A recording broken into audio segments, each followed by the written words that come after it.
Welcome to This Explainer. Today, we're unpacking a truly profound literary narrative. It's a story that follows two incredibly fascinating guys, a meticulous clockmaker named Kovacs and an industrial engineer named Benedek. Through their parallel journeys, we're going to look at exactly how we as humans relate to our work, how we process things like grief and aging, and the hidden, deeply meaningful relationship we actually have with the physical objects all around us. Okay, let's dive right into this. I want you to think about this question.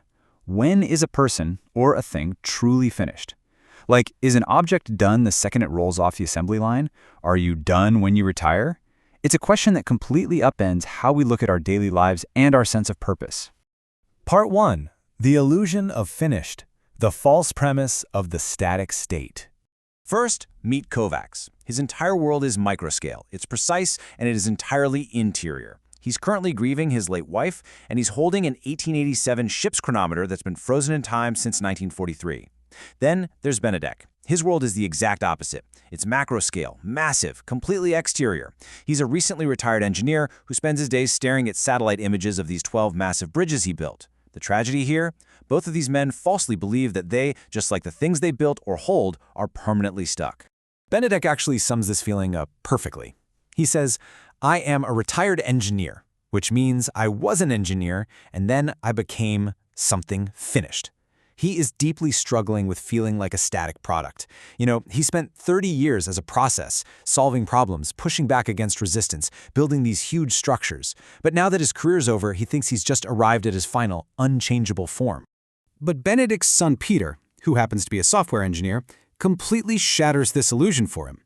Peter explains that in the software world, there is literally no such thing as a finished product. Even when software is deployed, the work isn't done. It's continuously patched, updated, adjusted. And hearing this, Benedek starts to realize that even a massive poured concrete bridge isn't just standing there statically. Its relationship to the work and the environment it lives in is an ongoing process. Section 2. The memory of materials. The physics of how objects hold history.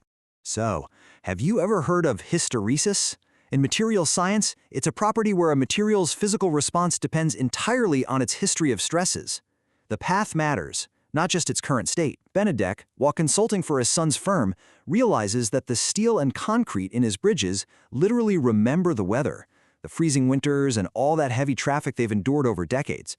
They don't just exist in the present, right? Their very molecular structure is a record of everything they've been through. The material remembers where it has been. It's such a powerful idea. And the amazing thing is, Benedek connects this concept of hysteresis to his own physical body. He starts running every morning, experiencing what his son calls embodied cognition.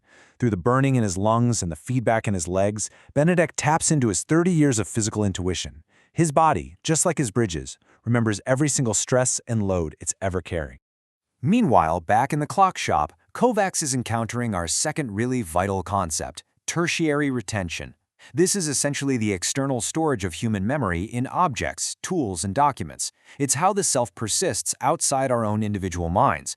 Kovacs realizes that his entire shop, his tools with all their wear patterns, the shelves of repaired clocks, the logs he keeps, it's all a physical manifestation of human memory.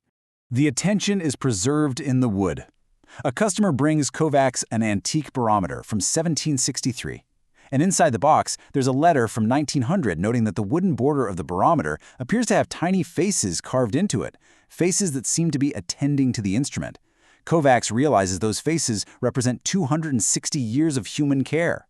The object isn't just wood and mercury, it's holding the watchful attention of everyone who ever cared for it. Section 3. The process of regulation. Adjusting to the present. Consider the journey of instrument number 7. That's the ship's chronometer Kovacs is working on. It was built in 1887 to solve the deadly problem of longitude. It was retired from a ship called the Constance in 1901 and completely frozen by 1943. And yet, in the present day, Kovacs gets it running again, regulating it to an incredible plus 0.1 seconds per day. This physical object literally carried the time of one place into another across centuries. It proves that tertiary retention can absolutely outlast the people who built it. But Kovacs didn't just force the clock to work. He used a really methodical process of regulation.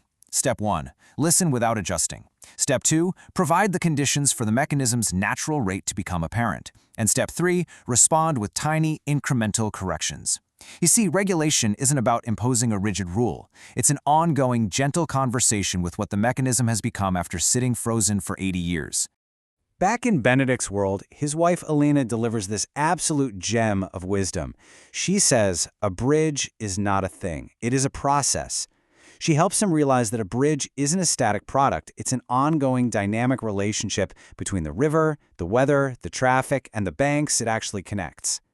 And Kovacs' late wife, in a journal she left behind, makes a really similar observation about people.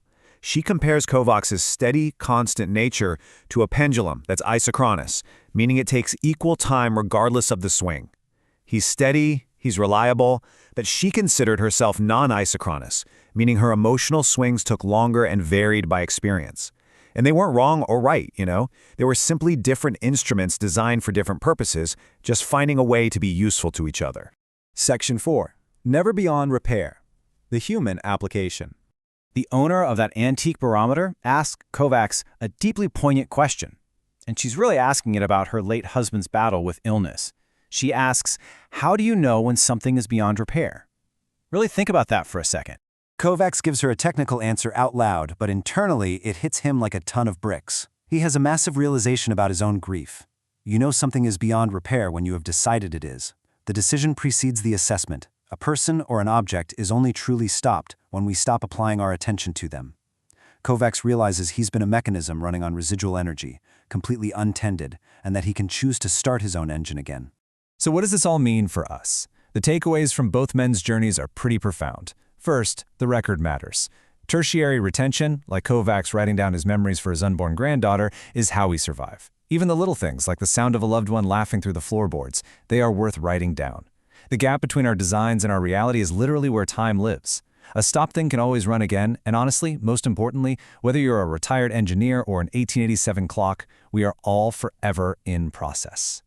Benedek ultimately decides to physically go and visit all 12 of the bridges he built, and standing in the middle of them, feeling the traffic rumble right up through the soles of his feet, he feels the hysteresis. He feels the memory of the materials. And he realizes, the gap between what you aim for and what arrives is the space in which time lives.